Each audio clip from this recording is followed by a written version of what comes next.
istilahnya memperhitungkan gitu ya masing-masing bobotnya begitu. Jadi kalau misalkan nanti di akhir itu, keluar nilai begitu ya, Anda tentunya boleh ya misalnya menanyakan, "Bu, nilai saya rinciannya seperti apa?" Nah, tapi kalau misalkan, cek berkas sebenarnya kalau offline sih, bisa ya, apa istilahnya, cuman karena kalau online gini, kalau saya kasih berkas itu kan artinya saya memberikan kopian ya, dan itu belum disetujui gitu ya secara konsensus dosennya. Jadi pas, ujian online ini saya tidak memberikan cek berkas. Nah, kemudian, tapi Anda boleh mengecek ya, misalnya Anda merasa bisa, "Oh, saya ngerjain," misalnya ya harusnya nilainya 90, kenapa misalnya nilainya kok nilai akhirnya C misalnya, ya boleh aja begitu ya. Mmm, tapi ya kalau, misalnya mengecek nilai itu begitu ya, jangan menawar ya. Kalau dari saya pribadi, saya tuh paling tidak suka kalau ada mahasiswa yang menawar nilai, ya. Maksudnya menawar nilai itu kayak misalnya dia di batas, terus kayak pengen ditingkatkan atau gimana gitu ya. Nah, saya tuh sangat tidak suka seperti itu maksudnya maksudnya itu, apa ya, istilahnya jangan jadi pengemis nilai, gitu ya. Kalau Anda memang ingin mendapatkan nilai sesuai target, ya yang harus Anda perjuangkan adalah 3 kategori itu ya. Anda punya waktu 1 semester, ada 2 ujian, ada 1 praktikum, ya dioptimalkanlah di situ. Kalau misalkan, apa ya istilahnya, ya mengeluarkan effort yang optimal begitu ya, supaya Anda misalnya tidak ada di batas-batas begitu. Kemudian itu juga tidak ada kayak perbaikan ya, tidak ada ujian perbaikan, jadi betul-betul hanya cuma 3 itu. Kemudian, saya kira itu cukup ya. Eee, kalau kalau yang dari pengalaman sebelum-sebelumnya biasanya mahasiswa itu merasa dia bisa mengerjakan gitu ya, kalau dicek berkas itu berkasnya penuh begitu ya. Tapi kalau kuliah itu kan tidak ada istilahnya misalnya apa sih, upah menulis gitu ya. Jadi kalau Anda kayak udah panjang banget gitu ya, menjelaskan, tapi kan kalau misalnya salah ya saya kasih nol kan, saya tidak misalnya memberikan setengah atau misalnya 1 untuk upah nulis atau apa gitu ya. Kalau saya pribadi enggak ya. Jadi karena kan ada kayak rubrik penilaian juga gitu ya. Jadi misalnya kalau ada kata kunci ini ya nilainya berapa, kalau ada ini ada berapa gitu ya. Ya kalau misalnya Anda udah nulis panjang lebar tapi misalnya tidak menjawab pertanyaan, walaupun konsepnya betul ya. Misalnya Anda menuliskan suatu konsep yang betul tapi tidak menjawab pertanyaan, ya tetap aja nol gitu ya. Misalnya kemudian ya jangan juga, membandingkan dengan nilai temannya. Misalnya, "Bu, teman saya tuh jarang hadir kok nilainya C, saya hadir rajin banget nilainya D." Ya karena kehadiran itu tidak menjadi komponen asesmen di kuliah ini gitu ya. Jadi jangan juga membandingkan seperti itu gitu. Jadi, apa istilahnya, ya effort-nya dioptimalkan di ujiannya aja begitu ya. Untuk yang tugas atau apa gitu ya, itu diadakan untuk pengayaan belajar Anda gitu ya, bukan sebagai assessment, nilai untuk kuliah ini, ya. Oke, kita lanjutkan. Oke, saya share dulu.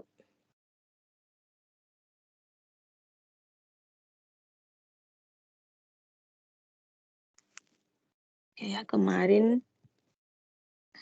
ini ya, Anda kan sudah belajar untuk menurunkan hukum laju berdasarkan pendekatan steady state begitu ya. Ini untuk, laju N2O5, kemudian di sini ada persamaan kimianya ya yang umum untuk reaksinya.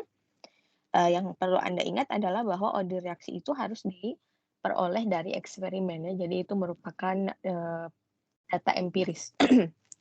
Jadi misalkan tidak ada kaitan antara koefisien-koefisien ini dengan order reaksi begitu ya, walaupun misalnya kalau pas diuji gitu ya, dilakukan studi kinetika, ternyata ada begitu ya, kayak apa, kebetulan gitu ya ordernya tuh sama dengan koefisiennya. Nah, tapi itu hanya kebetulan saja, Anda tidak boleh menjadikan koefisien sebagai order reaksi. Karena kalau dilihat begitu ya, kan koefisien itu sebetulnya bisa berapa aja gitu ya, yang penting kan setara gitu ya, jadi tidak ada korelasi dengan order reaksi. Nah, kemudian di sini ada, 4 tahap begitu ya. Kalau idealnya ya, 4 tahap ini kalau dijumlahkan itu harus sama dengan ini, itu idealnya. Tapi banyak gitu ya, mekanisme reaksi yang kalau misalkan ditambahkan itu sebenarnya tidak sama dengan tidak sama persis dengan persamaan reaksi yang ini gitu. Ya tidak apa-apa ya, karena tidak ada syarat mutlak seperti itu gitu ya. Mekanisme reaksi itu sampaikan begitu ya, sedemikian sehingga kalau misalnya kita menurunkan hukum laju berdasarkan mekanisme tersebut, itu kita akan mendapatkan sesuai dengan eksperimen, begitu ya. Tentunya akan lebih baik kalau misalkan, kalau di situ ada zat antara misalnya atau ada zat, produk lain, ya bisa saja di mekanismenya itu muncul produk lain begitu ya, yang tidak ada bahkan di apa, ininya begitu ya. Nah, itu didukung oleh data pengamatan. Jadi misalnya kenapa di situ kok tiba-tiba, di produknya nggak ada etanol misalnya, kok di mekanisme reaksi tiba-tiba ada etanol gitu ya. Nah, barangkali pada saat studi kinetikanya memang terdeteksi ada etanol begitu ya. Jadi, si etanol ini jadinya harus masuk pada mekanisme reaksi. Tetapi misalkan tidak diketahui gitu ya perannya apa, atau misalkan jumlahnya apakah kecil atau besar, kalau jumlah mungkin masih bisa ya, apa istilahnya, mekanismenya, maksudnya mekanisme itu kalau misalkan si etanol ini dihasilkan gitu ya, belum tentu kayak dipakai begitu ya, jadi betul-betul seperti hasil samping saja begitu ya. Nah itu kan kalau kita jumlahkan mekanismenya jadi nggak sama kayak, persamaan ini gitu, ya tidak apa-apa gitu ya. Karena kuncinya tadi ya, menurunkan mekanismenya sesuai, dengan hasil pengamatan eksperimen di lab, gitu. Nah, saya kan sudah, menugaskan ya, untuk Anda dikerjakan gitu ya. Silahkan siapa yang mau volunteer men-share pekerjaannya, silahkan. Ini soal Siapa? yang Yang ini, yang barusan, yang 25. saya Bu. Tahunnya siapa? Maura Bu. Oh, Maura terus ini mah. Maura NIM berapa? 68 Bu. Berapa? NIM berapa? 68. 68. Iya Bu. Oke, Maura nanti yang oksigen aja ya. Baik Bu. 68 ya. 58 ada? Ada Bu. Nah, sudah dikerjakan. Belum Bu, maaf. Belum? Iya. Oke, selain Maura yang sudah mengerjakan siapa?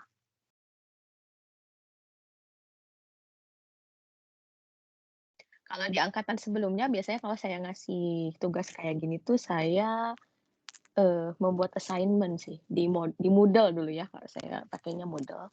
Kalau di Edunex ini saya belum mengeksplor banyak. Biasanya sih ya jadinya mahasiswanya terpaksa mengerjakan gitu ya PR-nya karena ada assignment harus masuk. Padahal sebenarnya assignment-nya tidak dinilai. Nah, mungkin Anda juga jadinya harus diperlakukan seperti itu ya supaya dikerjakan ya tugasnya. Oke, kita mulai dari PR selanjutnya aja. Silakan, selain Maura siapa yang sudah mengerjakan atau cuma Maura aja? Gimana ini? Kalau saya sebagai dosen ya kalau habis akhir semester gitu kan suka tuliskan portofolio ya. Jadi, saya udah beberapa tahun begitu ya mengajarin mereka itu, nilai distribusi A itu gitu ya, itu kecil gitu. Jadi mungkin 5 orang atau mungkin 7 paling banyak mungkin ya, apa yang mendapatkan A gitu ya. Dan itu rata-rata terbantunya itu karena nilai praktikum. Jadi nilai ujiannya itu sebenarnya memang kecil gitu ya. Nah itu kan harus jadi bahan refleksi begitu ya, entah dari cara mengajarnya atau misalkan apa istilahnya, contoh-contoh soalnya mungkin ya. Kan ada juga kadang suka ngisi kuesioner gitu ya, itu juga harus kayak dianalisis hasil kuesionernya. Nah cuman ya, kalau dari saya pribadi gitu ya, menyimpulkan, dosen itu hanya jadi perantara begitu ya. Mau dosennya bagus gimana juga gitu ya kalau mahasiswanya itu tidak mengeluarkan effort gitu ya. Ya gimana gitu ya mau bisa memahami gitu ya. Istilahnya kalau kan ada pepatah ya, misalnya iman orang tua itu tidak diturunkan pada anaknya gitu ya. Nah, kalau dari pendidikan itu ya ilmu dari dosen itu tidak serta-merta turun ke mahasiswanya juga gitu ya. Jadi, ya Anda harus istilahnya mengeluarkan effort juga begitu ya, memahami konsep 3 jam ya 1 SKS itu setara 3 jam ya di ITB itu. Jadi 1 jamnya itu kuliah dengan dosennya, 1 jamnya lagi itu adalah pekerjaan terarah, misalnya kalau dosennya ngasih tugas atau, ada kuis atau apa gitu ya yang terarah di luar jam gitu ya.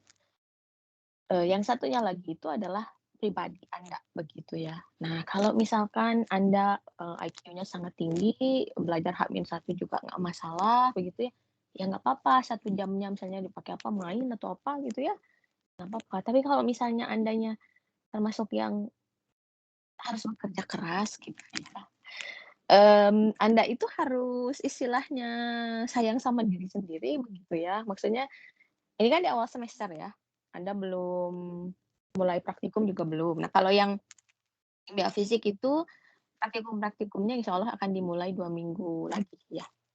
Jadi kemarin sudah ada pertemuan dengan asisten, nanti 2 minggunya ini akan dipakai untuk, training asistennya ya. Kemudian ya kurang lebihnya, nanti 2 minggu lagi lah dimulai begitu ya.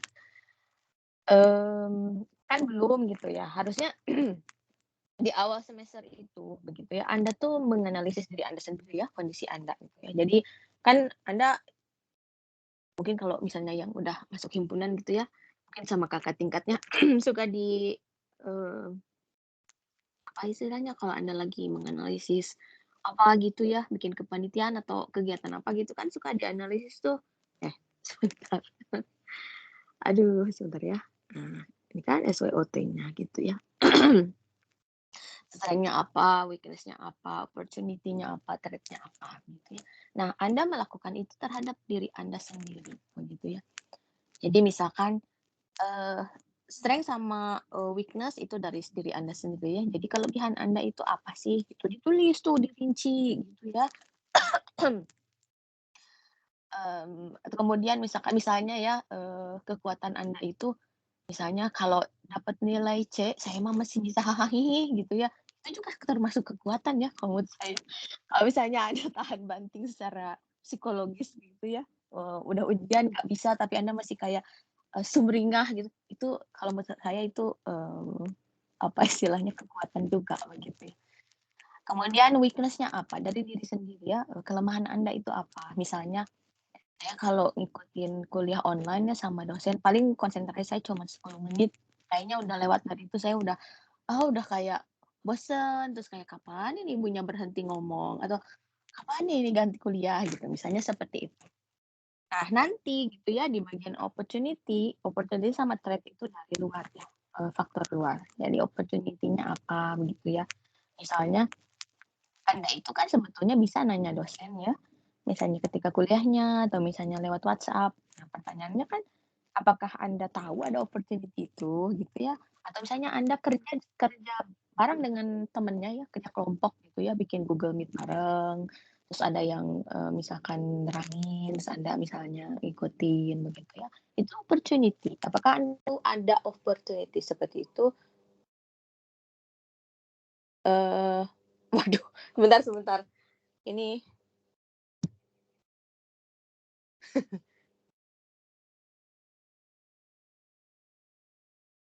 speaker saya, terkoneksi terkoneksi ke, iPad anak saya. Jadi ada musik jadi sebentar ya. Mmm, tadi sampai mana ya? Oh, opportunity ya. Mmm, kemudian opportunity itu ya, ada yang memang Anda sudah ada dan Anda tahu begitu ya, ada yang memang diciptakan. Maksudnya diciptakan itu Anda melis kemungkinan opportunity itu apa. Kalau misalkan udah di angkatan saya mah nggak ada kerja bareng, nggak ada kerja kelompok, bahas-bahas gitu nggak ada, ya dibikin gitu ya, harus inisiatif atuh. Maksudnya jangan jangan diem gitu ya.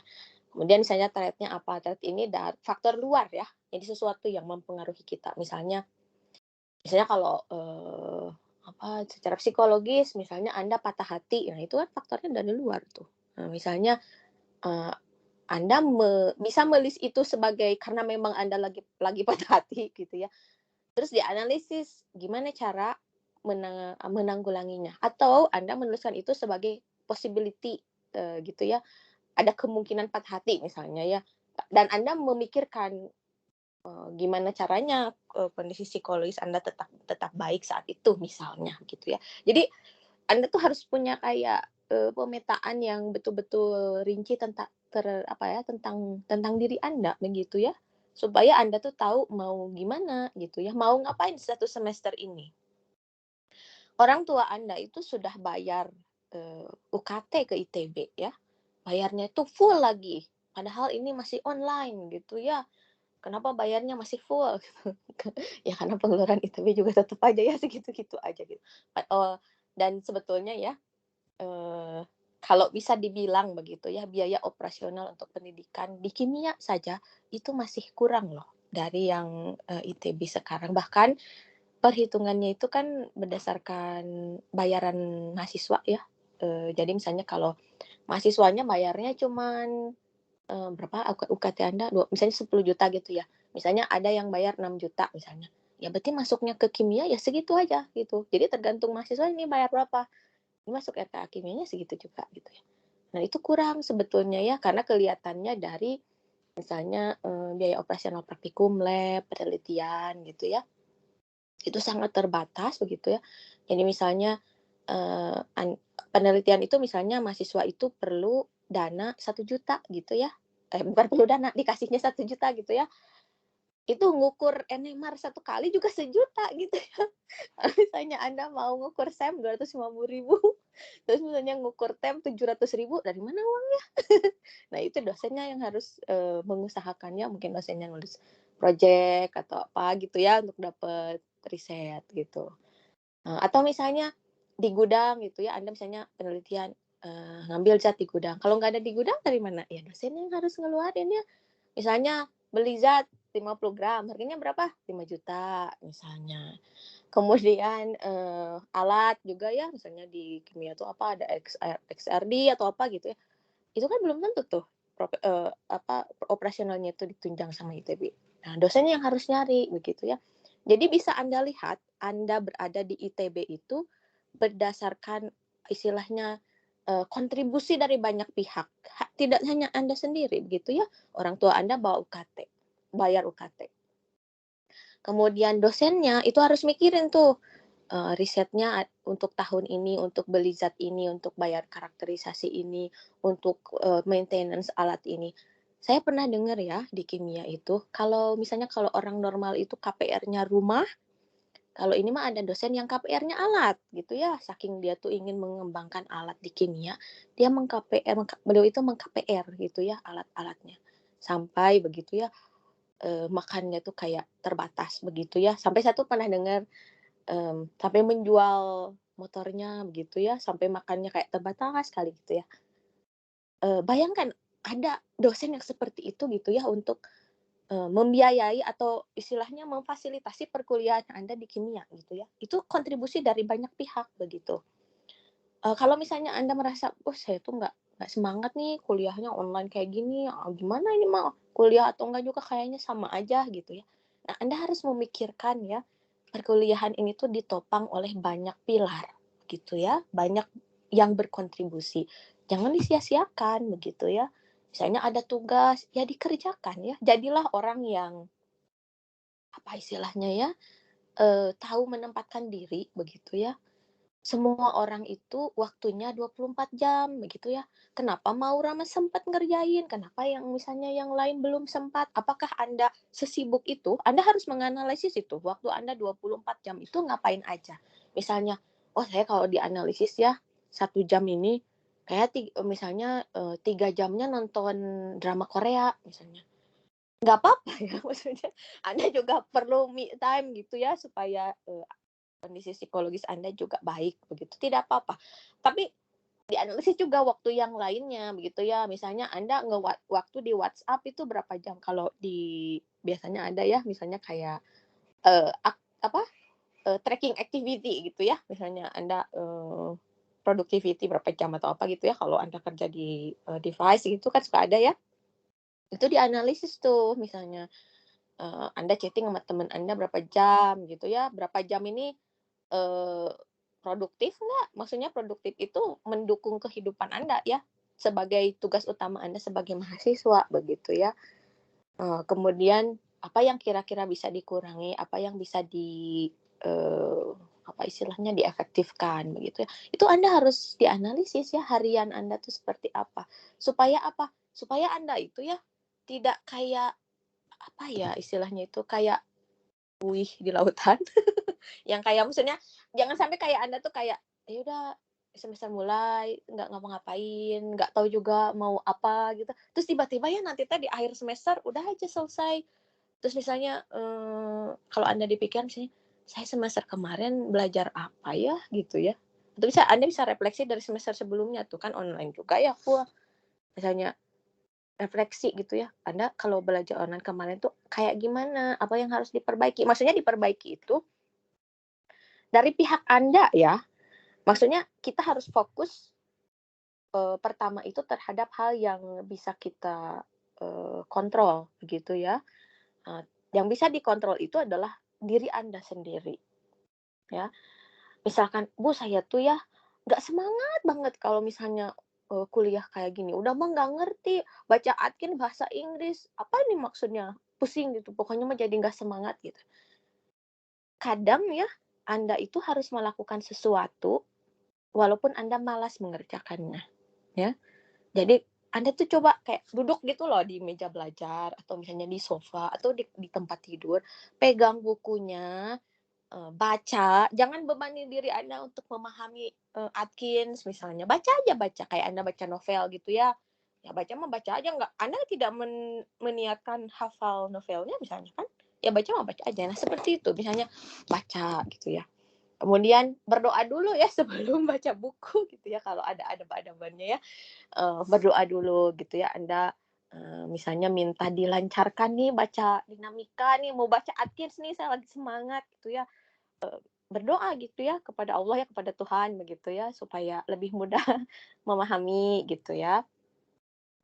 Karena ya kalau sebagai umat beragama gitu ya, ada hal-hal yang ya itu di luar kuasa kita begitu ya. Tapi kalau misalnya kita berdoa dengan sungguh-sungguh gitu ya, ya insya Allah ada jalannya begitu ya. Jadi misalnya kalau otak Anda ngerasa eh, apa istilahnya kayak nggak bisa mengolah informasi, kayak mumet gitu ya. Mungkin kalau misalnya Anda berdoa gitu ya, kalau dulu guru saya ya ada yang menggambarkannya seperti ini. Jadi misalnya kita tuh biasa-biasa aja, IQ-nya nggak yang kayak di 140 atau mungkin 180 gitu ya. Kita mungkin IQ-nya 110 lah misalnya gitu ya kalau dihitungkan dari skala. Jadi misalnya kalau kita ngafalin itu belum tentu ngerti tuh yang kita baca. Kadang kita, apa sih penulisnya ini nulis apa sih gitu misalnya. Nah, tapi kalau berdoa, nah guru saya dulu menggambarkannya seperti ini. Jadi kita tuh berdoa gitu ya kepada Allah, kepada Tuhan. Nah, misalnya diijabah doanya ya, misalnya karena Anda tuh berbakti pada orang tua jadi berkah gitu ya doanya, atau orang tua Anda yang memang ikutan doa juga jadi diijabah gitu ya doanya. Nah misalkan gitu ya digambarkannya seperti ini. Jadi diturunkanlah malaikat begitu ya untuk membantu proses Anda belajar. Jadi misalnya yang asalnya otaknya itu semriwet gitu ya. Misalnya ya ya kita kan nggak tahu ya mekanismenya kayak gimana. Ini cuma penggambaran aja. Misalnya si malaikatnya itu kayak ngebenerin sel-sel di otak Anda gitu ya, supaya Anda kayak lebih encer gitu ya otaknya. Misalnya seperti itu gitu ya. Itu adalah pengaruh doa. Sesuatu yang itu sebetulnya di luar apa istilahnya kekuasaan kita begitu ya. Nah, kemudian Anda juga kan kalau misalnya udah belajar kan bisa bisa ini juga ya memperkirakan Anda tuh sebenarnya butuh berapa kali untuk memahami sesuatu. 1 kali kah? 2 kali kah? 3 kali kah? Begitu ya. mungkin perlu 10 kali bahkan. Ya itu Anda harus mempertimbangkan mana yang harus kayak dilakukan, mana yang enggak, mana yang harus repetitif dan sebagainya gitu ya. Jangan misalnya ini mah, misalnya kuliah online, misalnya di depan device-nya ya, entah komputer atau laptop, atau HP atau tablet begitu ya. Tapi misalnya nggak bawa buku catatan, nggak bawa alat tulis, nggak ada kalkulator juga di dekatnya.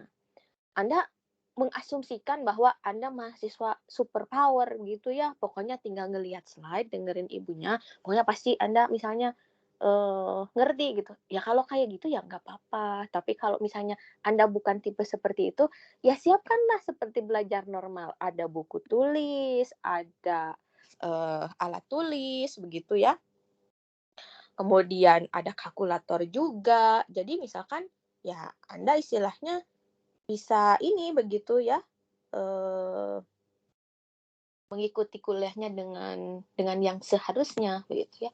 Kalau misalkan ada soal latihan, eee, jangan cuma ngelihat dosennya aja, Anda juga mengerjakan gitu ya, coba ngerjain gitu ya. Kemudian kalau ada tugas ya dikerjakan juga supaya Anda juga tahu yang Anda tidak bisa itu sebelah mana. Jadi kalau misalkan Anda lagi belajar kelompok sama temennya, Anda juga tahu yang harus Anda tanyakan yang mana. Atau ketika kuliah kayak gini, yang Anda harus tanyakan yang sebelah mana. Kalau misalkan Anda cuma duduk, tugas nggak dikerjain, terus nggak nanya juga, gimana Anda mengevaluasi pemahaman Anda itu sampai kayak gimana? Jadi mau saya misalnya, saya upload videonya, saya upload slide kuliahnya, saya upload misalnya saya kirim, contoh soal atau pembahasan, ya kalau mahasiswanya nggak baca, apa yang terekspektasi begitu ya? Apa yang diharapkan? Kan semuanya ya tergantung mahasiswanya kan.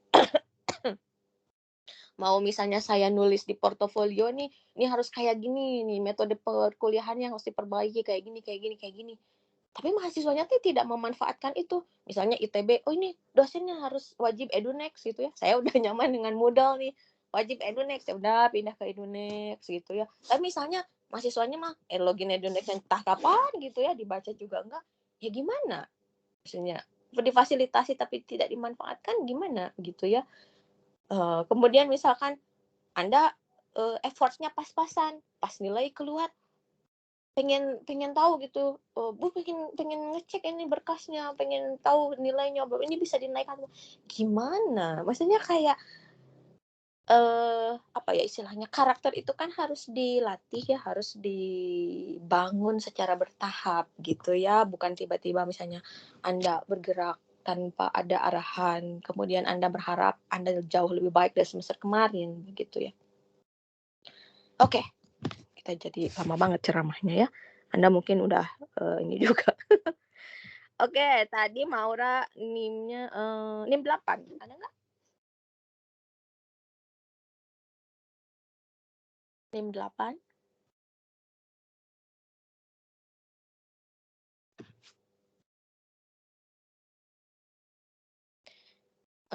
Afifah. Afifah R kalau di sini. Iya, Bu. Eh, bentar ya. Saya pindahin dulu ini. Sudah dikerjakan?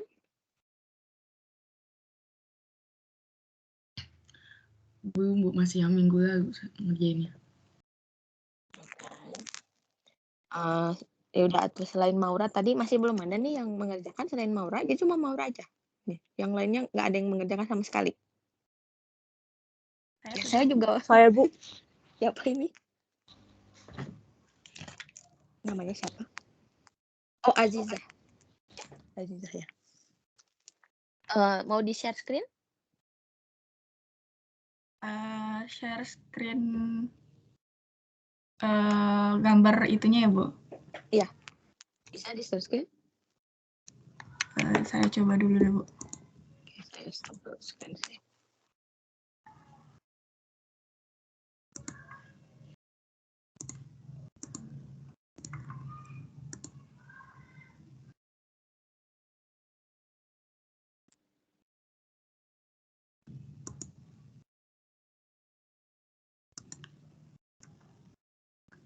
Udah terlihat belum, Bu?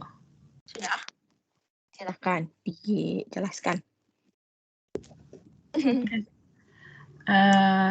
Yang pertama itu kan di sini ada reaksinya itu 2N2O5 menjadi 4NO2 dan O2.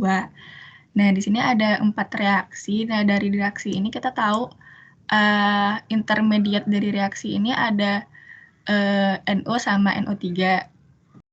Kalau pakai metode steady state, itu kan kalau misalnya intermediate itu kan sangat-sangat kecil dan dapat diabaikan dan nilainya mendekati 0. Jadi DNO DT itu mendekati 0. Nah, dari reaksi ini kita dapat membuat ya kalau misalnya DNO itu di sini kan ada KB.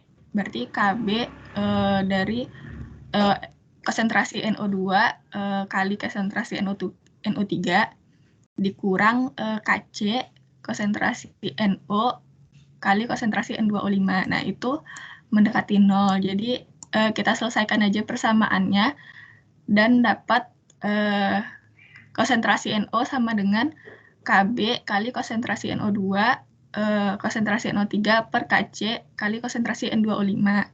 Nah, di sini kan masih ada intermediate lagi ya, NO3. Jadi, kita cari yang intermediate DNO3 itu kan mendekati 0 atau sama dengan 0.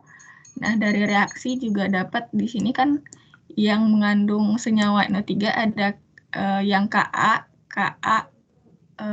min Ka kali konsentrasi N2O5. Terus yang dikurang Ka aksen dan konsentrasi NO2 kali konsentrasi NO3 dikurang Kb kali konsentrasi NO2 kali konsentrasi NO3. Nah, itu kan mendekati 0. Nah, kita selesaikan persamaannya dan dapat itu konsentrasi NO3 itu sama dengan Ka kali konsentrasi N2O5 per Ka aksen tambah Kb kali konsentrasi NO2. Nah, di sini kita substitusikan ke yang konsentrasi NO biar lebih sederhana. Jadi dapat yang konsentrasi NO itu Ka kali Kb per Kc kali Ka aksen tambah Kb. Nah, karena udah dapat si intermediate-nya, jadi langsung kita masukkan ke N2O5. Nah, si N2O5 ini dari reaksi juga kita dapat itu min Ka N2O5 tambah Ka aksen kali konsentrasi NO2 kali konsentrasi NO3 kurang Kc kali konsentrasi NO dan kali konsentrasi N2O5. Nah, tinggal dimasukkan aja yang persamaan yang kita dapat yang si NO3 sama si NO. Nah, diselesaikan dapatlah si DN2O5 DT itu sama dengan minus 2 KAKB kali konsentrasi N2O5 per Ka aksen tambah Kb. Nah, kalau karena ditanyain laju dekomposisi, maka itu kan minus ya, karena dia berada di reaktan gitu, min D N2O5 per DT itu sama dengan 2 KAKB kali konsentrasi N2O5 per Ka aksen tambah Kb. Udah, Bu. Oke. Oke, baik. Terima kasih. Kalau dilihat secara ini sudah betul ya harusnya. Nanti Azizah tolong di-share yang nomor 1 tadi, jawaban pertanyaan yang tadi yang tentang N2O5 di grup WhatsApp ya, supaya yang lainnya juga bisa lihat hasil pekerjaannya. Ya. Iya, Bu. Baik, terima kasih Azizah. NIM berapa Azizah? NIM 2, Bu. Oh, NIM 2. Oke, baik. Terima kasih. Selanjutnya Ya, kita ke Maura ya, yang tentang oksigen. Ozon ya, ozon. Baik, Bu. Saya izin share screen ya. Ya, silakan.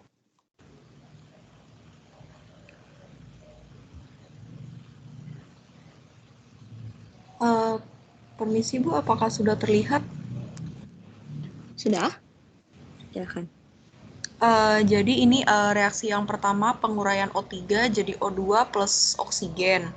Nah, konstanta lajunya untuk yang Nah, kalau kita lihat dari di sini, yang jadi reaksi intermediate-nya si O karena dia sebagai kayak semacam katalis gitu kan. Jadi O-nya kan yang dipakai, yang dihasilkan dari penguraian O3 dipakai untuk membuat double oksigen lagi ketika bereaksi dengan ozon.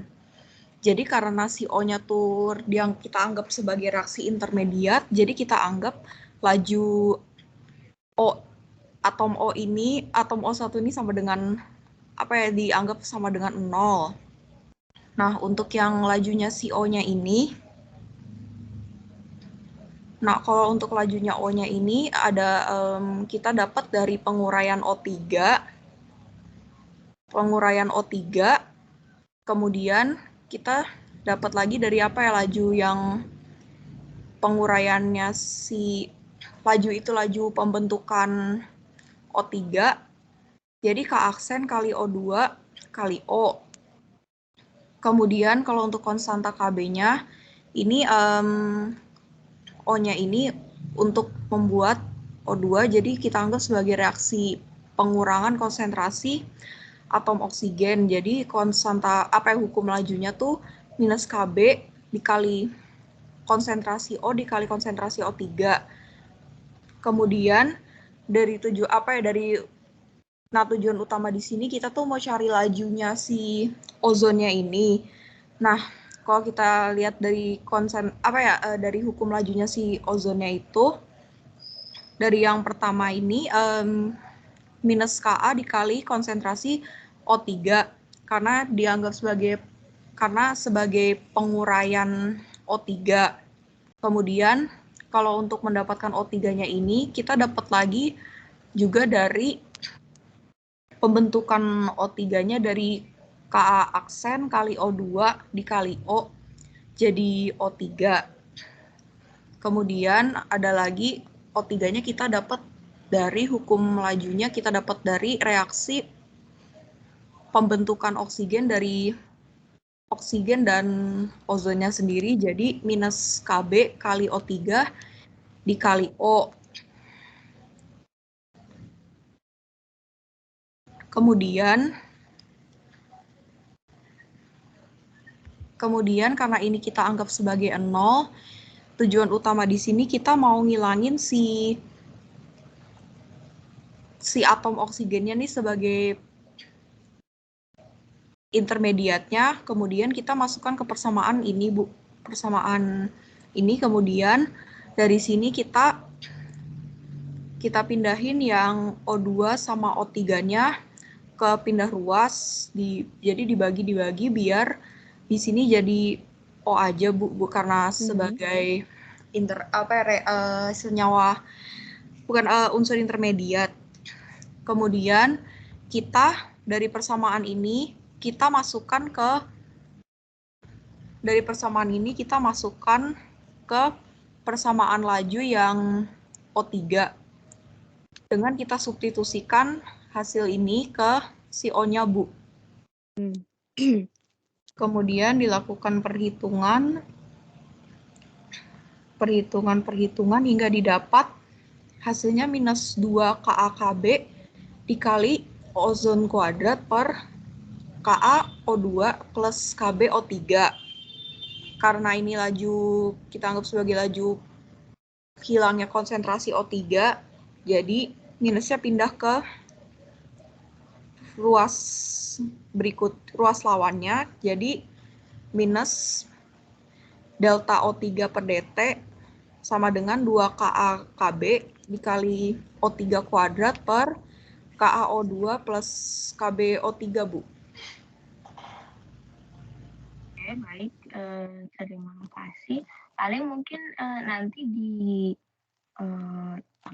semacam kayak diidentifikasi persamaan keberapa misalnya supaya memudahkan juga Maura. Misalnya yang Maura misalnya menurunkan tuh yang DO per dt yang untuk intermediate misalnya dikasih itu persamaan 1 misalnya. Terus yang DO3 per dt yang hasilnya itu misalnya itu persamaan 2 misalnya. Jadi kalau misalnya nanti mau menurunkan itu misalnya mensubstitusikan persamaan 1 ke persamaan 2 misalnya, atau menambah persamaan 1 dengan persamaan 2 misalnya. Kebayang nggak maksud saya? Jadi supaya apa istilahnya terlihat alurnya gitu, biar memudahkan juga. Itu ya. Terima kasih Maura. Jadi tolong juga ya nanti di-share di grup WhatsApp-nya supaya yang lain juga bisa kalau misalnya pas mengerjakan sendiri, kemudian dilihat gitu ya pekerjaan dari Maura supaya bisa membandingkan sudah betul atau tidak misalnya. Atau kalau misalkan ada yang kurang, apa yang perlu diperbaiki gitu ya. Oke, baik, terima kasih Maura. Kita lanjutkan sekarang ke materinya lagi ya, sebentar.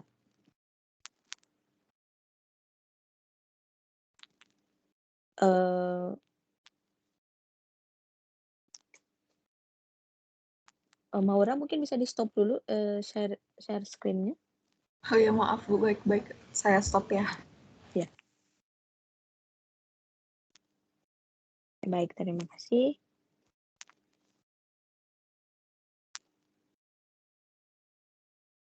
Oke.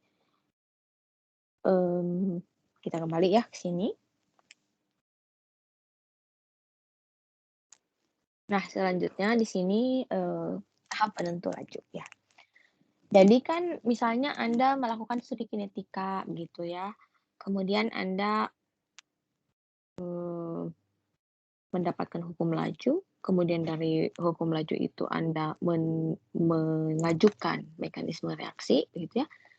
Jadi selama belum ada orang lain yang menegasi gitu ya mekanisme reaksi yang Anda ajukan, ya itu yang dianggap betul begitu ya. Nah, misalnya dari mekanisme yang Anda ajukan, Anda juga ingin tahu misalnya tahap penentu lajunya ini tahap yang mana begitu ya. Nah, di sini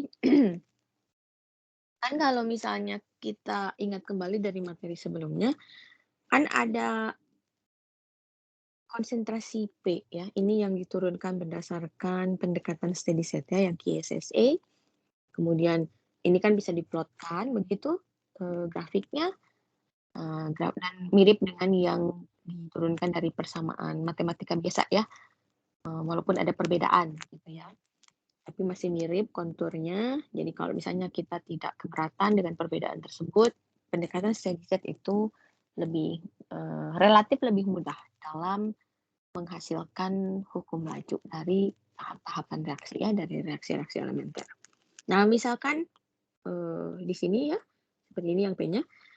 Nah, kalau misalkan KB itu lebih besar dari KA, begitu ya, maka pembentukan produk P itu hanya bergantung pada konstanta laju yang paling kecil. Jadi ini yang apa istilahnya, kan KB itu yang dari intermediate ke produk ya. Jadi misalnya yang sebelumnya kan ini ya. Nah, ini ya. Ini A menjadi I itu KA, kemudian I menjadi P itu KB gitu ya. Nah, sekarang kita kembali ke sini. Nah, misalnya yang KB itu jauh lebih besar daripada KA. Artinya apa? Kalau intermediate itu terbentuk, saya tulis dulu. Ini jadinya misalnya A gitu ya. Kemudian menjadi I, kemudian I, ini menjadi P begitu ya. Nah, di sini KA gitu, kemudian di sini KB gitu ya.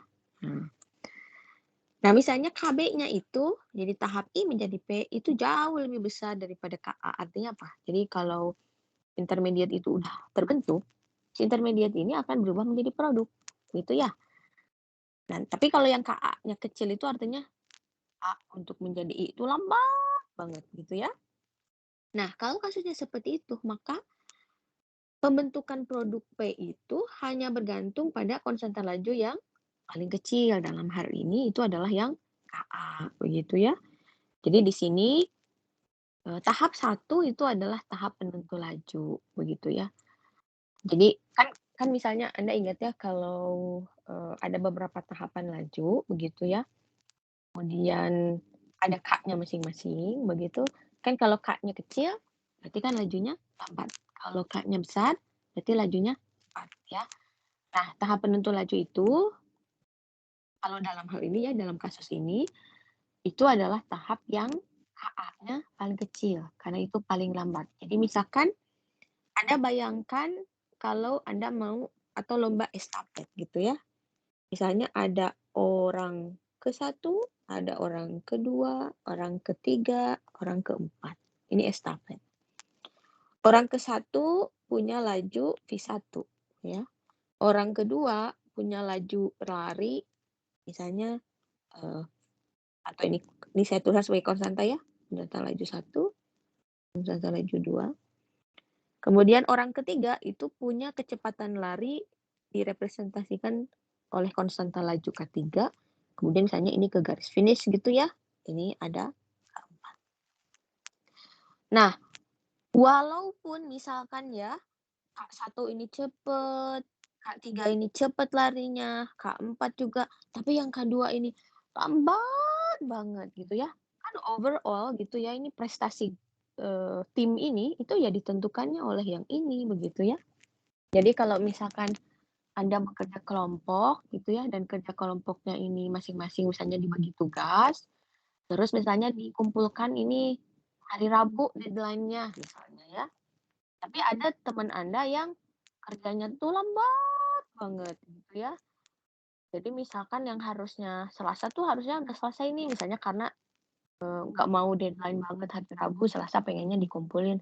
Tapi temen yang satu ini belum selesai ngerjainnya. Ya jadinya kan secara keseluruhan performance dari kelompoknya itu ditentukan oleh teman Anda yang kerjanya lebih lambat ya.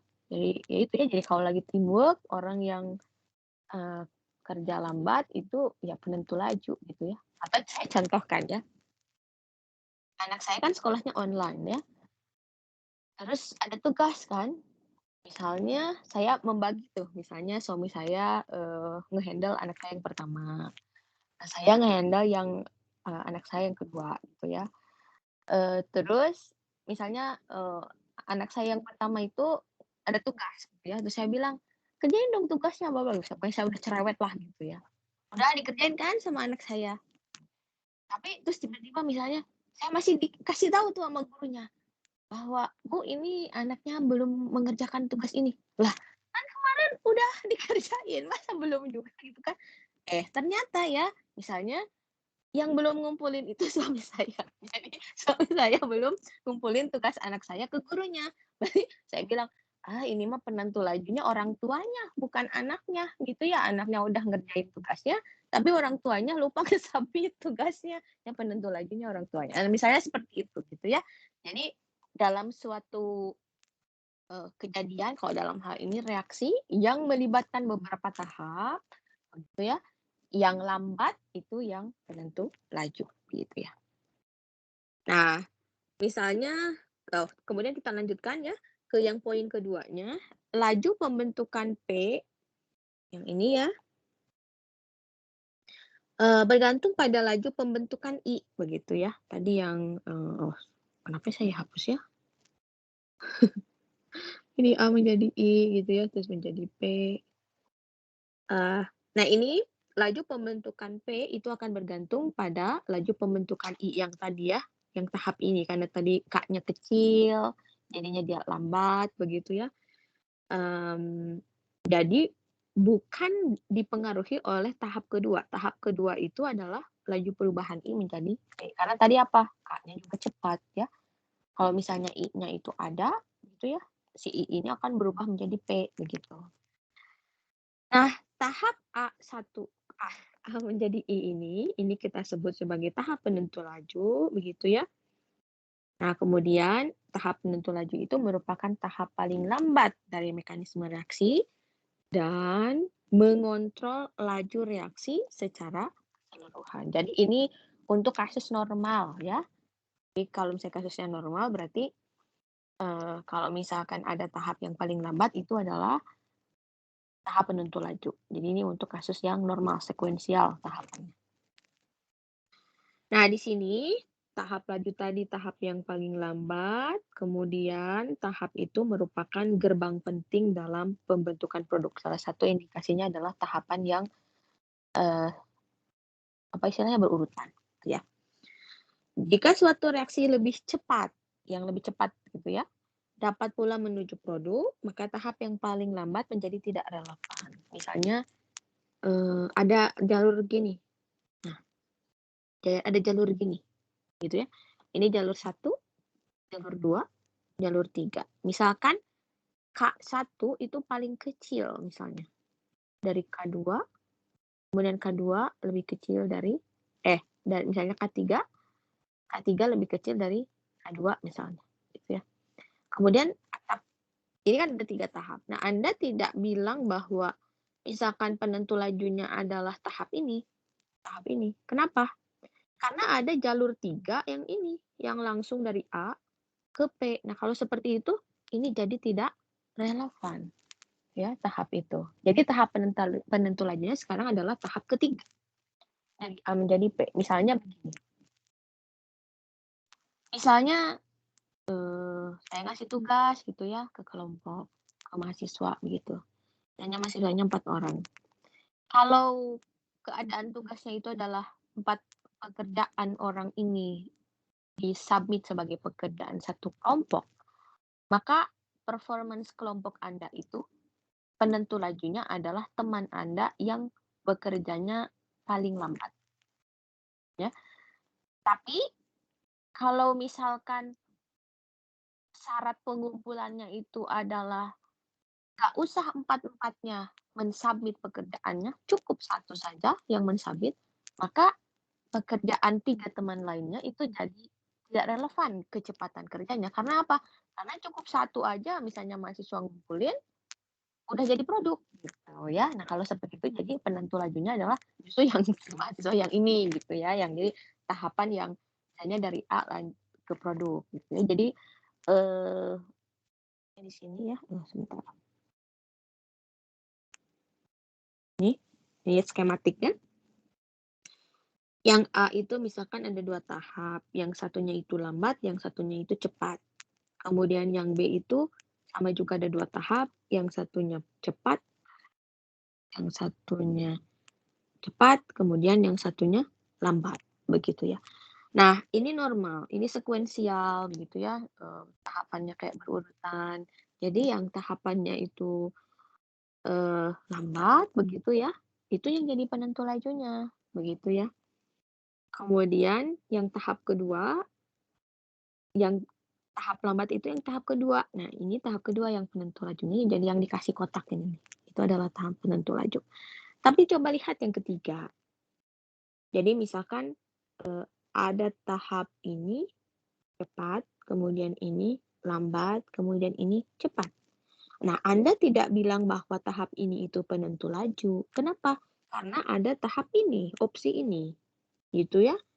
Dan ini cepat gitu. Ya kalau inilah sekalian lambat, paling lambat ya berarti itu juga gitu ya. Tapi misalnya ini kan kasusnya Anda harus memilih biasanya kan memilih itu yang paling lambat. Tapi kan harus dilihat mekanismenya. Kalau dalam hal ini tuh ada dari reaktan itu langsung menuju produk dan itu cepat. Jadinya ini tuh nggak relevan gitu. Kenapa?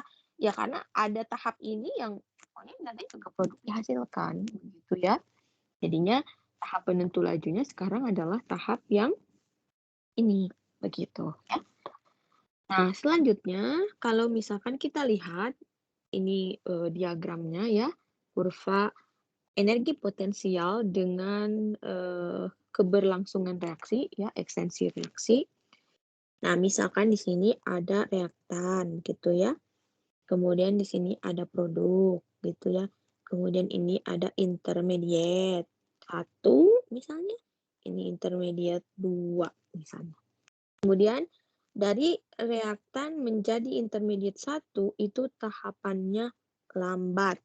Dari I1 menjadi I2 tahapannya cepat. Dari I2 menjadi P itu tahapannya cepat. Ini sekuensial, normal ya. Jadi bisa Anda simpulkan bahwa tahap penentu lajunya adalah tahap ini. Nah, ini ada tulisannya RDS ya. Jadi rate determining step. Nah, kemudian kalau misalkan Anda plotkan energi potensialnya, misalnya ini secara skematik ya. Misalkan di sini adalah reaktan, di mana posisi reaktan ada di sini. Ya, ini saya clearkan dulu. Ini posisi reaktan, ini posisi produk. Ya. Kemudian ini posisi I1 ada di mana? Ada di sini, di lembah ini nih. I1. Posisi I2 ada di mana? Di lembah I2. Ya. Kalau misalkan R mau menjadi I1, mau jadi ke sini, maka energi pengaktifannya itu adalah yang ini. Ya. Misalkan EA1. Gitu. Kalau I1 ingin menjadi I2, energi pengaktifannya yang mana? Yang ini. Coba. Ini adalah EA2. Kalau I2 mau jadi P, ke sini, terjun bebas, mana energi pengaktifannya? Yang ini. Ini adalah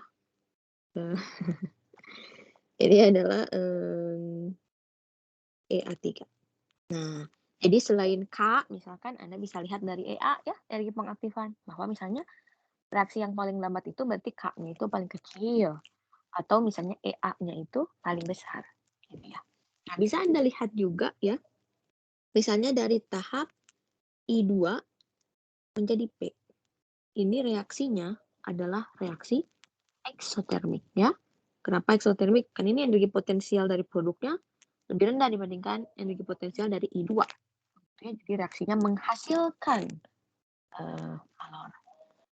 Tapi tentunya begitu ya, Anda juga sudah tahu dari skematik grafiknya, walaupun suatu reaksi itu eksotermik, artinya dia menghasilkan energi, tidak berarti reaksi itu menjadi spontan berlangsung di suhu tertentu. Contohnya apa? Contoh ya. Misalnya reaksi pembakaran bensin ya. Itu kan eksotermik ya, menghasilkan energi kan bisa digunakan untuk menjalankan mobil atau motor misalnya. Tapi kan kalau misalnya kita punya bensin, kalau misalnya kayak dituliskan dalam skematik persamaan kimia, misalnya bensin bereaksi dengan O2 menghasilkan produk, terus itu eksotermik menghasilkan energi. Tapi kalau misalnya kita punya bensin nih di suhu ruang, Anda beli bensin misalnya di Pertamina, simpan di suhu ruang. Anda juga tahu kan di suhu ruang itu ada O2, tapi nggak tiba-tiba misalnya terjadi combustion ya, terjadi reaksi pembakaran antara bensin dan O2. Kenapa? Karena pada saat T ruang itu ada energi pengaktifan yang harus dilewati terlebih dahulu. Ya kan? Misalnya kalau dalam I2 menjadi P, dia harus lewat ini dulu nih, puncak ini. Jadi ada EA dulu yang harus dilewati gitu ya. Itu juga menurut saya hal-hal yang mendasar begitu ya. Anda sebagai orang kimia ya harus tahu, apalagi misalnya ini sudah istilahnya belajar dinamika gitu ya. Anda tahu konstanta laju, Anda tahu misalkan energi pengaktifan, Anda tahu yang mempengaruhi suatu reaksi itu berlangsung cepat atau lambat itu seperti apa gitu ya. Harapannya nanti ketika misalkan Anda bekerja di lab yang bukan kampus begitu ya, yang memang memanfaatkan expertise Anda, jadi Anda sudah punya bekal gitu ya, tidak menyesatkan gitu ya. Apa istilahnya kan kalau misalkan sekarang ya Anda jadi mahasiswa, Anda merasa kayak apa ya, seperti seolah punya safety blanket ya. Status Anda tuh masih mahasiswa, Anda tuh masih boleh salah, masih tahap belajar, uang harian masih dikasih sama orang tua, biaya kuliah masih dibayarin orang tua, atau misalnya dari beasiswa. Anda itu tugasnya untuk kebanyakan mahasiswa ya, istilahnya tinggal belajarnya begitu ya. Ya walaupun ada misalnya mungkin yang kerja sampingan begitu ya. Tapi saya ini bilang kebanyakannya. Anda tuh punya seperti safety blanket gitu ya. Hidup Anda tuh kayak nyaman gitu ya, nggak usah mikirin apa-apa gitu ya. Tapi kalau misalnya Anda sudah lulus ya, menyandang gelar sarjana kimia, Anda berada di luar, Anda nempel tuh, cap gajah tuh di diri Anda. Kalau misalnya Anda nggak tahu sesuatu, misalnya nanti, "Kok mahasiswa ITB nggak tahu sih yang kayak gini? Kok konsep, kinetikanya kayak gitu sih mahasiswa ITB? Dosennya ngajarinnya kayak gimana?" Oh, bisa saja kan seperti itu. Jadi kalau misalnya Anda sudah lulus itu, tanggung jawabnya itu berbeda ya, dengan ketika Anda masuk. Kalau misalnya lagi mahasiswa itu fearless sekali gitu ya Anda itu. Misalnya, Anda tuh belajar, punya teman, berorganisasi, pas berorganisasi pun idealitas tinggi gitu ya. Semua hal itu ditinjau dari kacamata ideal. Anda juga, apa istilahnya, semangat tinggi, tidak ada ketakutan atau apa. Coba kalau Anda sudah kayak lulus gitu ya, nyari kerja, atau misalnya harus mengerjakan proyek apa yang memang berdasarkan expertise, kadang Anda nggak tahu hasilnya kayak gimana, tapi Anda harus mempertanggungjawabkan dana, misalnya dana proyeknya, atau Anda sebagai supervisor misalnya harus, menentukan ya apakah ini proyeknya lanjut atau enggak gitu kan. Kan itu responsibility-nya itu sudah jauh sangat berbeda. Tidak ada lagi safety blanket bahwa umur Anda masih, belasan gitu ya, di bawah 20 atau di bawah 21 atau di bawah 22. Kemudian tidak ada lagi kata-kata, "Oh, Anda masih mahasiswa, wajar aja salah jawab soal," gitu ya. Tapi kalau misalnya sudah lulus, kan nggak ada safety blanket seperti itu. Nah, Anda itu gitu ya, harus memikirkan ya, misalnya Anda tuh di umur misalnya Anda lulus, umur 21 atau 22 atau 23 gitu ya. Seperti apa sih gambaran sarjana yang ingin Anda sandang gitu ya, selain cap gajahnya itu gitu ya. Seperti apa? Nah, itu tuh kan harus dibentuk ya. Keseharian Anda sekarang step by step, harian Anda sekarang ini yang akan membentuk Anda di masa depan. Anda saat ini dibentuk oleh Anda yang di masa lalu gitu ya. Itu dibentuknya bertahap. Kalau Anda ingin menjadi orang yang disiplin begitu ya, eee, tahu memanage waktu, itu kan latihannya itu sekarang ya. Jadi mahasiswa itu jadi misalnya ya, kalau Anda misalnya, "Oh Bu, saya target semester ini IP-nya 4," ya, alhamdulillah ya, berani menginikan apa, target gitu ya, berani menargetkan sesuatu itu sudah halfway ya, sudah 50% gitu ya. Karena mungkin ada teman Anda yang bahkan menargetkan pun nggak kepikiran gitu ya.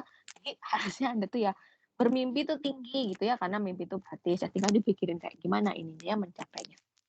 Nah, misalkan IP-nya 4 gitu ya, Anda, berstrategi, kalau mau IP 4 tuh harus kayak gimana, begitu ya belajarnya.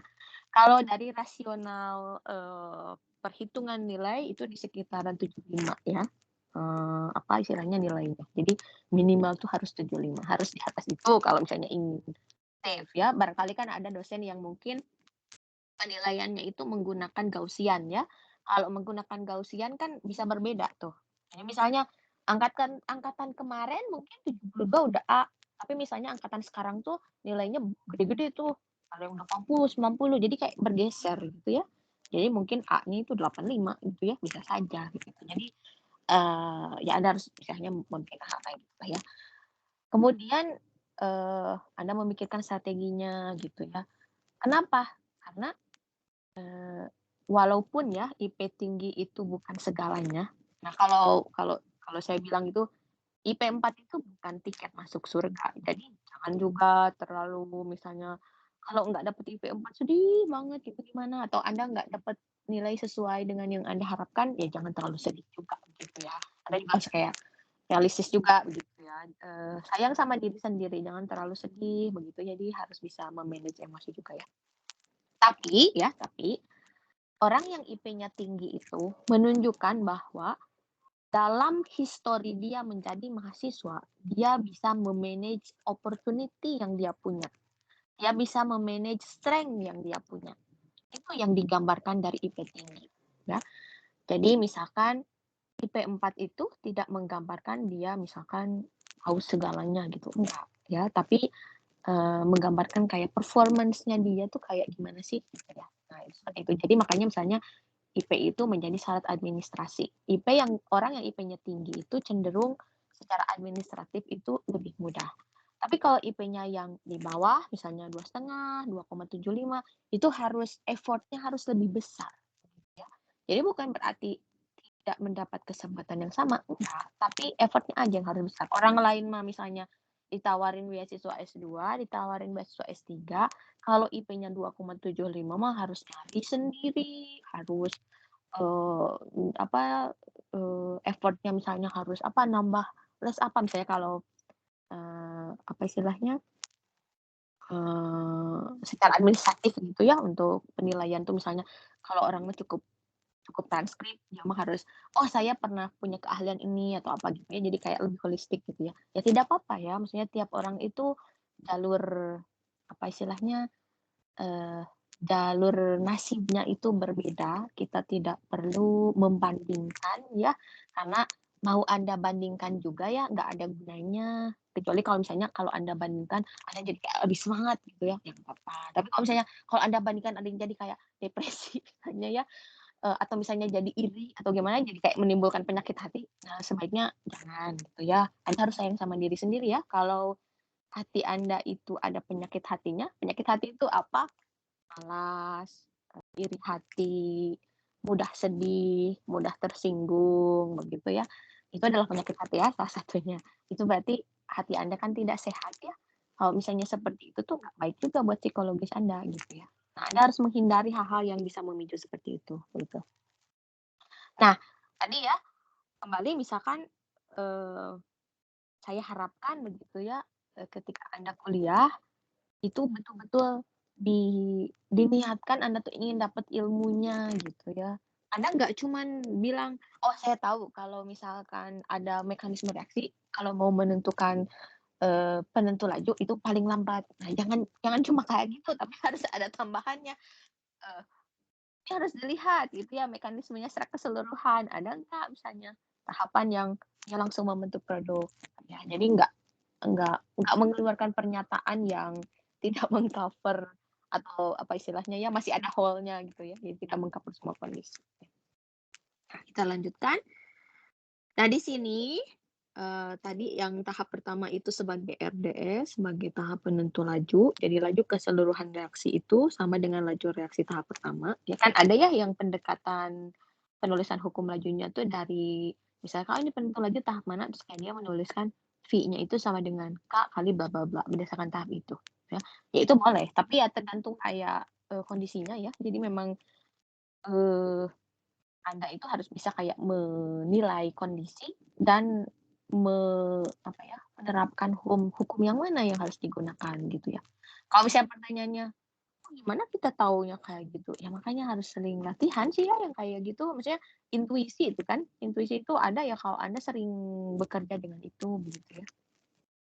Nah, ini yang tahap-tahapan lainnya itu berlangsung cepat, kalau di sini EA-nya juga terlihat lebih kecil begitu ya, jadi energi kinetik yang diperlukan untuk melewati EA-nya juga jadinya lebih rendah gitu ya. Nah, di sini, sesaat setelah intermediate tahap pertama terbentuk, yang ini gitu ya, maka seketika langsung menghasilkan produk. Maksudnya apa? Nah ini nih, pas ada I di sini, karena yang ininya kecil, ini kecil, jadi dia ting ting gitu ya ke situ. Nah dari sini juga ting ting ting ting gitu. Jadi terbentuk produk. Beda kalau yang ini mah aduh struggling banget gitu ya. Eh, naik ke puncaknya harus perlu energi yang lebih besar gitu. Nah, kemudian tahap paling lambat itu memerlukan energi pengaktifan lebih besar tadi yang EA ya. Kemudian tahap penentu laju dapat juga disebabkan karena konsentrasi reaktannya itu rendah gitu ya. Jadi tidak berhubungan langsung dengan EA. Maksudnya apa? Ingat kembali ya, secara umum misalnya kita punya kayak laju reaksi, misalnya di sini orde 2 misalnya. Saya tulisan begini.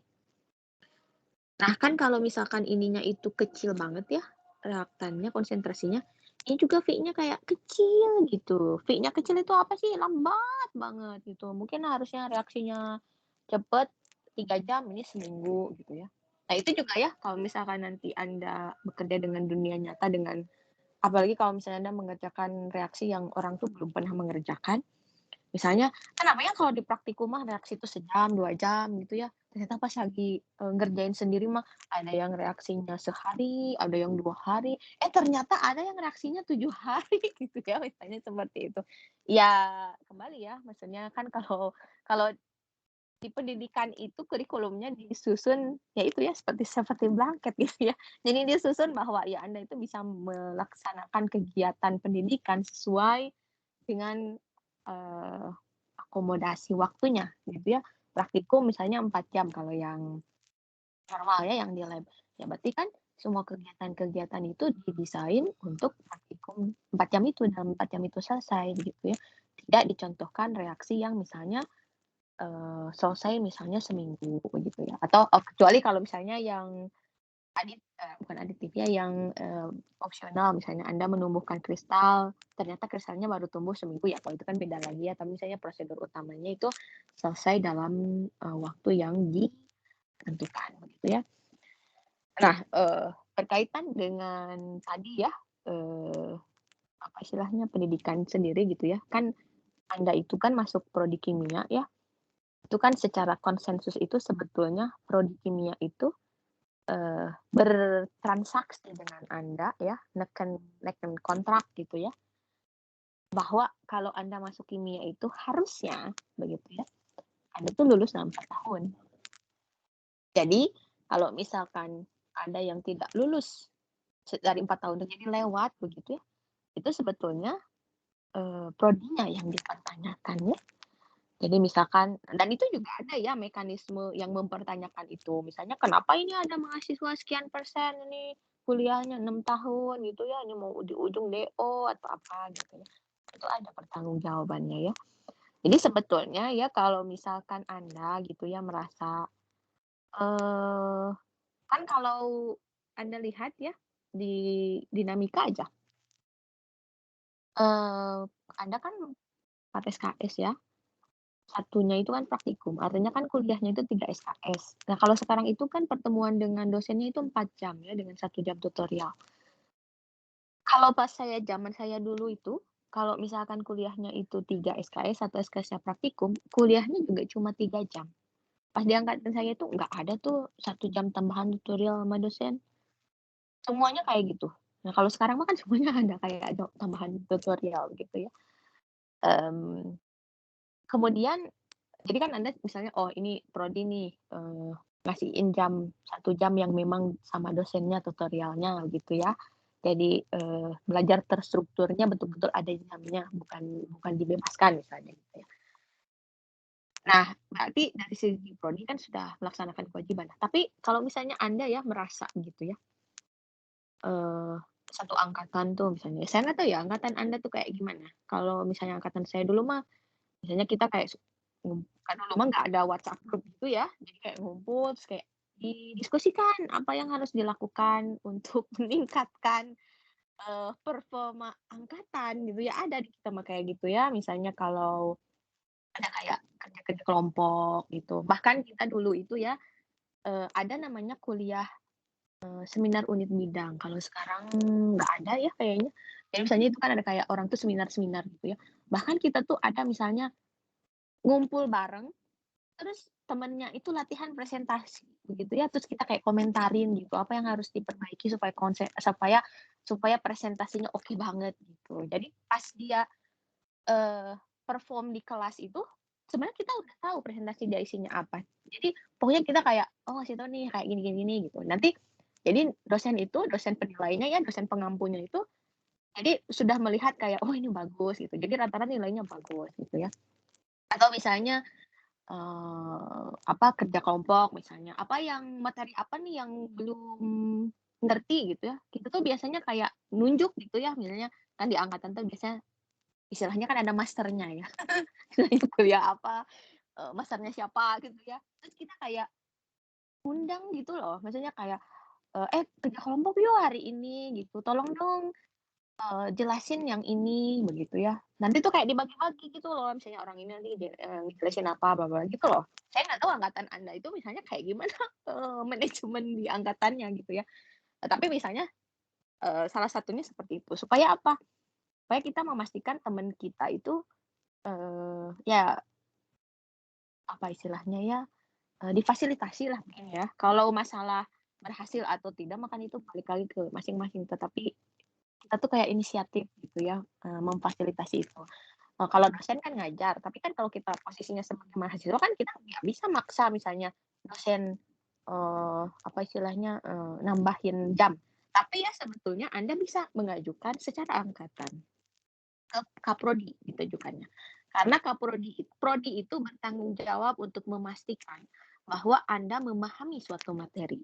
Jadi kalau misalnya ada sekian persen mahasiswa yang underachieve gitu ya, prodi itu punya tanggung jawab untuk mengelola mahasiswa ini gitu ya. Jadi Anda bisa misalnya mengajukan, ke prodi nulis surat resmi angkatan Anda misalnya pengen jam tambahan atau apa, nanti yang prodi yang akan meng-assign. Misalnya nanya ke dosennya dulu, misalnya kalau saya punya waktu atau waktunya cocok, mungkin bisa saya yang menambah jam itu. Tapi kalau misalnya tidak ada, bisa saja di-assign dosen yang lain gitu ya. Karena itu tanggung jawab dari prodi begitu ya. Nah itu ya maksudnya kayak ada apa istilahnya sisi dari Anda, inisiatif Anda, angkatan Anda gitu ya, apalagi ini lagi pandemi gitu ya, Andanya nggak ngumpul, ya teman-temannya diperhatikan juga gitu ya, walaupun nggak bisa ngumpul secara langsung, ya Google Meet-an atau apa Zoom gitu, terus ngobrol-ngobrol bareng, jadi dipikirkan ya teman-temannya juga gitu ya. Nah sekarang kita ke pre-equilibria, di sini ini ada reaksi A menjadi B ya, ini yang tahap sebentar ya, ini yang tahap ini. Kemudian di sini ada intermediate, kemudian di sini ada produk, begitu ya. A ditambah B itu menjadi I menjadi P. Jadi ini ada 2 tahap begitu ya, tapi tahap pertama itu reversible ya, bolak-balik. Nah, untuk konstantanya misalkan saya tuliskan A ditambah B gitu ya, menjadi I. Reaksi ke kanan itu konstantanya adalah Ka, dan reaksi ke kirinya itu adalah Ka aksen, begitu ya. Nah, kemudian tahap keduanya itu adalah I menjadi P. Kadang ya ada yang menuliskan tahap ini tuh kayak dibuka. Dibuka tuh maksudnya kayak dituliskan sebagai 2 tahap. Ini saya tuliskan 2 tahap karena apa? Karena, kalau Anda gambarkan energi potensialnya terhadap koordinat reaksi, ya misalkan ini energi potensial, kemudian ini, C misalnya begitu ya. Kalau saya gambarkan ya, misalnya seperti ini. Itu misalnya ya, ini skematik aja. Misalkan di sini adalah A, kemudian plus B gitu ya. Yang di sini I ya, di lembahnya. Ini I, kemudian di sini, produk gitu ya. Nah, jadi KA dan KA aksen itu berkorelasi dengan EA sama EA aksen. Yang A plus B menjadi I, EA-nya yang ini. Jadi misalkan saya tulis ini adalah EA, kemudian yang dari I ke AB itu berarti yang ini ya. Ini yang dari I ke AB ini adalah EA aksen. Nah, yang ini dari I ke P itu adalah misalnya EA2 gitu ya, maksudnya untuk yang tahap ini nih, gitu ya. Jadi itu sebetulnya 2 tahap gitu, cuman tahap satunya itu bolak-balik, begitu. Nah, kita lanjutkan di sini, ada pendekatan yang namanya pre-equilibria ya. Nah, pendekatan pre-equilibrium ini, suatu intermediate itu berada dalam kesetimbangan dengan reaktan. Jadi ini ya. Pre-equilibrium itu muncul ketika laju pengurangan intermediate yang kembali menjadi reaktan-reaktan jauh lebih cepat dibandingkan laju perubahan I menjadi P. Jadi apa? Jadi I balik lagi ke sini itu jauh lebih cepat dibandingkan I menjadi P. I balik lagi ke A dan B itu adalah yang ini, KA aksen. Ini itu lebih cepat dibandingkan I menjadi P. Ini kaitannya dengan KB. Artinya apa? Artinya kalau ada A dan B bereaksi, produknya itu adalah I, maka si I itu akan cenderung balik lagi menjadi A dan B dibanding berubah menjadi produk. Karena apa? Karena kecepatan dia balik lagi jadi reaktan itu jauh lebih besar dibandingkan kecepatan I menjadi produk. Nah, kalau kasusnya seperti ini, kita bilang bahwa sistemnya itu bisa menggunakan pendekatan pre-equilibrium karena terjadi equilibrium gitu ya dengan antara tadi intermediate dengan reaktan. Nah, kemudian poin selanjutnya di sini A, B, dan I itu berada dalam keseimbangan. Jadi ini ya. Kemudian laju reaksi I dalam membentuk P itu kecil, terlalu kecil ya, lambat gitu ya lajunya, tidak mempengaruhi equilibriumnya gitu ya. Jadi tidak mempengaruhi kondisi pre-equilibrium, maka kita bisa menuliskan yang ini ya, karena dari A plus B, kemudian dia menjadi I, begitu K, I begitu ya. Nah, di sini A, B begitu. Nah, ini ada K-nya. Kemudian, Anda juga masih ingat sebelumnya kita sudah pernah membahas bahwa kalau kita punya KA, kita punya KA aksen, maka K-nya itu adalah perbandingan antara KA per KA aksen, gitu ya. Jadi yang ini. Nah, laju pembentukan P itu kan kita bisa tuliskan dP per dt sama dengan KB dikali I. Kenapa? Karena ini kan prosesnya yang ini ya. P itu ada di tahap kedua. P itu dibentuk jadi positif, konstantanya adalah KB, dan reaktannya adalah I. Jadi seperti ini. Nah, karena I itu intermediate, itu akan sulit dikuantifikasi, jadi kita harus mensubstitusi I-nya. Bagaimana caranya? Dari sini, begitu ya. Karena kita pakai pendekatan pre-equilibrium, jadi kita punya K sama dengan I dibagi A kali B, jadi I-nya itu adalah K dikali A kali B. Nah, makanya di sini I-nya sekarang disubstitusi dengan nilai ini, yang asalnya diperoleh dari sini. Nah, jadi kita perolehlah di sini KB dikali K, tetapan keseimbangan itu adalah konstanta juga, gitu ya. Kemudian ini AB, ini, gitu. Jadi kita bisa menurunkan hukum lajunya juga, gitu ya, dengan keadaan tadi pendekatan pre-equilibria, dengan catatan bahwa I-nya itu cenderung balik lagi menjadi A dan B dibandingkan berubah menjadi produk. Itu adalah kuncinya. Nah, kalau misalkan ini dikerjakan dengan pendekatan steady state, ini misalkan saya tuliskan begitu,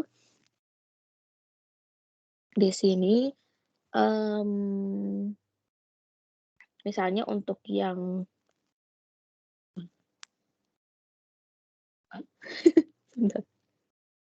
DI per DT begitu ya. Nah, misalkan untuk tahap yang ini berarti kan I-nya dibentuk ya, tahap ke kanannya jadi KA. Kemudian reaktannya adalah A dan B. Kemudian tahap ke kirinya itu adalah minus ya, I-nya berkurang. Kemudian KA aksen dikali I. Untuk tahap ini, I-nya juga berkurang, minus. KB, reaktannya adalah I. Kalau kita menggunakan steady state, maka ini mendekati 0 nilainya. Sehingga bisa kita tuliskan bahwa KA, kemudian A, B, begitu ya. Ini sama dengan KA aksen plus KB dikali I, gitu ya. Sehingga I-nya itu adalah KA dikali konsentrasi A dikonsentrasi B dibagi KA aksen plus KB. Gitu ya. Nah, Kalau Anda mendefinisikan DP per DT-nya mah kan sama ya. DP per DT itu adalah AB kali I gitu ya kan. Kita menggunakan tahapan sama yang ini. Cuman I-nya ya, I-nya itu diganti dengan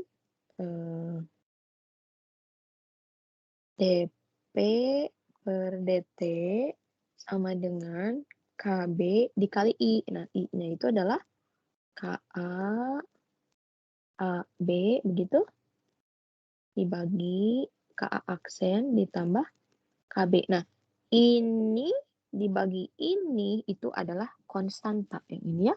Jadi bisa kita tuliskan K gitu.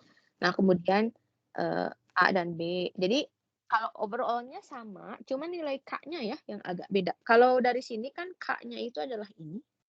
Kalau dari sini ini. Nah, ini akan sama kalau AA aksen kurang atau jauh lebih kecil dibandingkan KB. Karena kalau KA aksen jauh lebih kecil dari KB, berarti KA aksen ditambah KB itu akan sama dengan KB-nya ya. Betul tidak? Ya, akan sama dengan KA KB gitu ya. Seperti itu. Kemudian ini ada contoh begitu ya. Ada reaksi begitu ya. Dibilang reaksinya itu pre-equilibrium mekanismenya. Jadi intermediate-nya itu cenderung balik lagi menjadi reaktan begitu ya. Kemudian di sini saya tuliskan ya. Jadi di sini adalah 2A menjadi I. Kemudian di sini ada tetapan keseimbangan. Anda boleh menuliskan misalnya di sini KA aksen atau K1 aksen atau K-1 ya boleh lah terserah Anda gitu ya. Kemudian I plus B menjadi P ya di sini adalah KB. Nah, coba ya kita panggil Berkat Pamanda. Iya, Bu. Berkat. Kalau misalnya kita mau menggunakan pendekatan equilibria, gimana yang harus dilakukan? Pertama, kita mendefinisikan yang dilihat yang intermediate-nya dulu. ini pendekatannya pre-equilibria. Berarti Anda menuliskan apa kalau penurunan hukum lajunya pakai pendekatan pre-equilibria?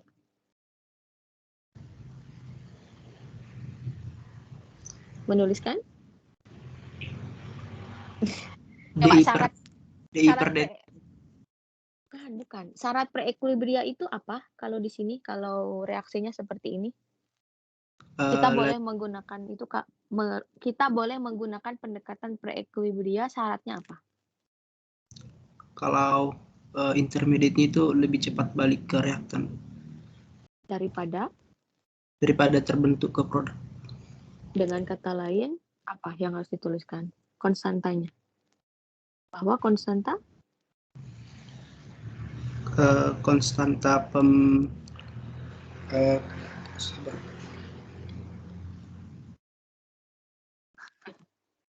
kan I-nya itu cenderung balik lagi menjadi A dibanding berubah menjadi produk. Jadi KA aksennya itu harus KA aksennya lebih besar. Jauh lebih besar dibanding KB ya. Nah, sekarang kalau kondisinya seperti itu, berarti kita bisa menggunakan pendekatan pre-equilibria. Artinya kita menganggap bahwa tahap ini itu mengalami kesetimbangan. Jadi kita menuliskan apa tahapan di sini? Langkahnya menuliskan nilai apa? Konstanta kesetimbangan.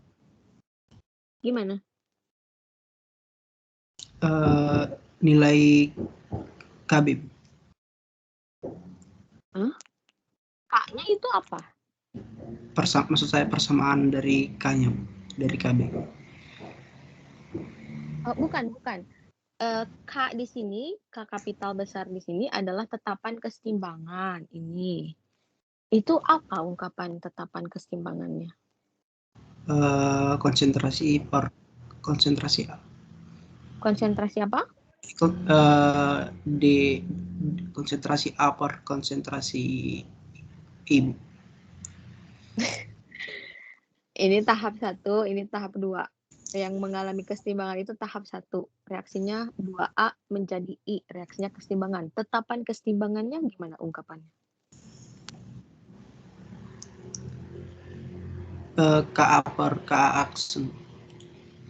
Ya itu, tapi maksud saya kaitannya dengan konsentrasi.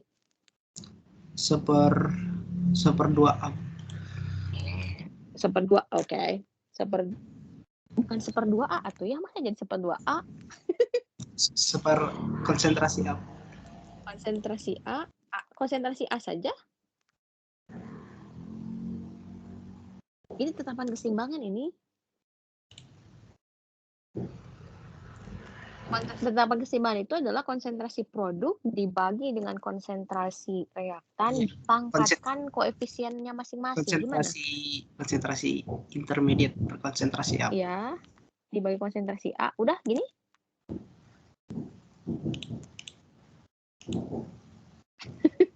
Ada kuadratnya ya, ada pangkat 2-nya gitu. Jangan dilupakan atuh, ini mah mendasar banget ini.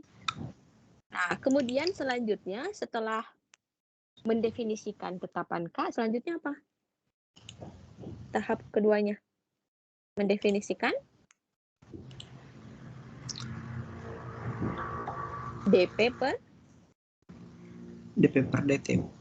ya, apa DP per DT-nya? Sama dengan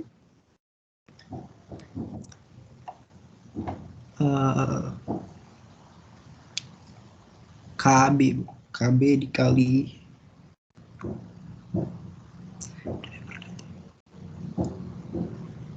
apa? Dikali reaktannya apa? Reaktannya A. Ini tahap 2, kan? Kan kita mau mendefinisikan P. Intermediate. P itu kan ada di tahap 2. Jadi intermediate, kemudian dikali reaktannya apa? Intermediate dan konsentrasi B. Iya, betul ya. Ini sudah seperti ini. Boleh nggak saya menggunakan ini sebagai hukum laju? Boleh. Sebagai hukum. Ya nggak boleh lah. Di sini ada intermediate. Intermediate itu tidak boleh dijadikan ungkapan hukum laju. Itu harus disubstitusi. Disubstitusinya pakai yang mana?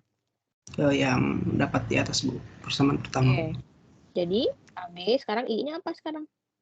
K kali konsentrasi apa? Oke ya. Kemudian dikali B, begitu ya.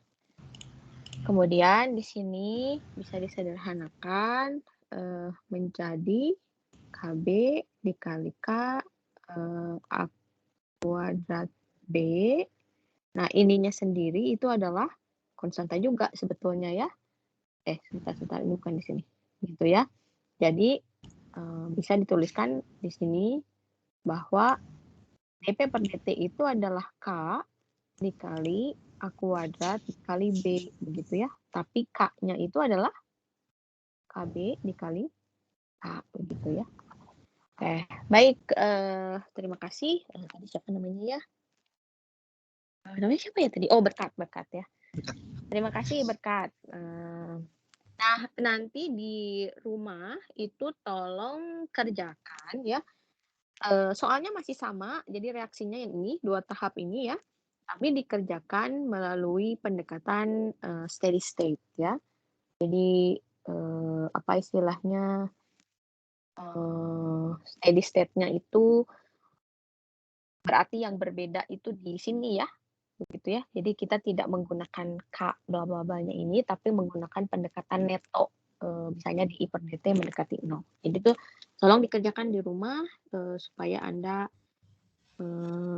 belajar lagi gitu ya, membandingkan apa sih bedanya antara hasil dengan pendekatan pre-equilibria dengan hasil yang diperoleh dari steady state ya.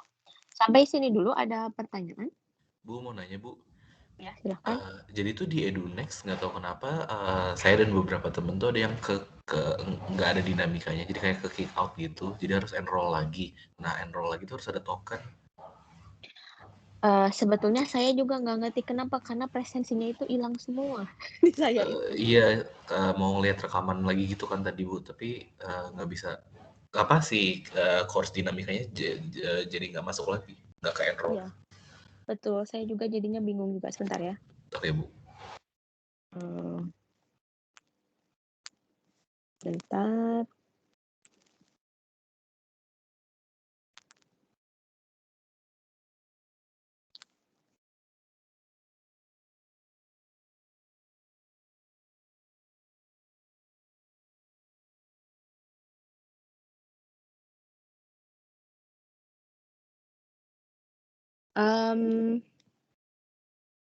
Nanti saya cek dulu ya yang Indonesia. Nanti kalau misalnya sudah ada tokennya, nanti saya infokan di grup WhatsApp.